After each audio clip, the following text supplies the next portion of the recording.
আসসালামু আলাইকুম এভরিওয়ান। আজকে আপনাদের সাথে আমি সিম্পল একটি রেসিপি শেয়ার করব। সেটা হচ্ছে করলা আলু দিয়ে চিংড়ি মাছ ভাজা রেসিপি। তার জন্য কি প্রয়োজন, এখানে আমি করলা কেটে নিয়েছি আর আলু কেটে নিয়েছি, এখানে পেঁয়াজ কুচি করে নিয়েছি আর চিংড়ি মাছগুলো ভেজে নিয়েছি। চুলাতে একটি ফ্রাই প্যান বসিয়ে তার মধ্যে পরিমাণ মতো তেল দিয়ে দিলাম। এখন দিয়ে দিলাম ১ মুঠোর একটু বেশি এখানে আমি পেঁয়াজ কুচি দিয়ে দিলাম। একটু ভালোভাবে একটু ভাজা, ভাজা করে নিব। আর দিয়ে দিব এখানে স্বাদ মতো লবণ 1/2 চা চামচ।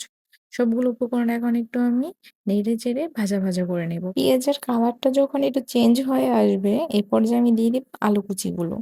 আলুগুলো সব আমি দিয়ে দিলাম। এখন আলু আর পেঁয়াজ একসাথে আমি একটু নেড়ে চেড়ে ভেজে নেব। ঢাকনা দিয়ে ঢেকে দিলাম ২ মিনিটের জন্য, যেন আলুগুলো একটু সিদ্ধ হয়। এখন আগে থেকে যে চিংড়ি মাছগুলো ভেজে রেখেছি সেগুলো এখানে দিয়ে দিলাম আর সবগুলো উপকরণ এখন নেড়ে চেড়ে মিক্স করে নিলাম। তারপরে আবার ২ মিনিটের জন্য একটু ঢাকনা দিয়ে ঢেকে দিলাম। ঢাকনা উঠিয়ে এখন নেড়ে চেড়ে আবার আমি মিক্স করে নিলাম। এখন আমি এখানে দিয়ে দিব কিছু মসলা। তার জন্য আদা বাটা দিয়ে দিলাম এখানে 1/2 চা চামচ। সামান্য পরিমাণে একটু হলুদের গুঁড়া, সামান্য পরিমাণে একটু লাল মরিচের গুঁড়ো আর দিয়ে দিলাম 1/2 চা চামচের একটু কম জিরার গুঁড়ো।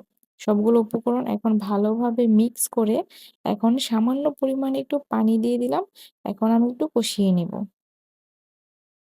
এখন ঢাকনা দিয়ে ঢেকে দিলাম যেন একটু ভালোভাবে কষানো হয়।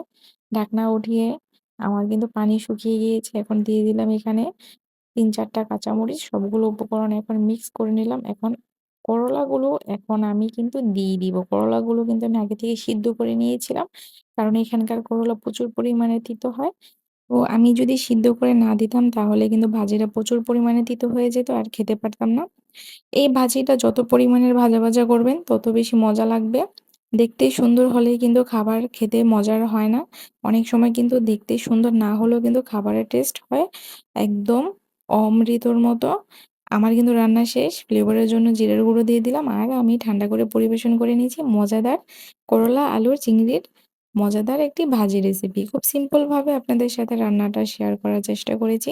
এই রেসিপিটা যদি ভালো লেগে থাকে অবশ্যই বাসায় একবার হলেও ট্রাই করবেন। নতুন অন্য একটি ভিডিও নিয়ে খুব শীঘ্রই আপনাদের মাঝে দেখা হচ্ছে। ততক্ষণ পর্যন্ত আপনারা ভালো থাকেন, সুস্থ থাকেন।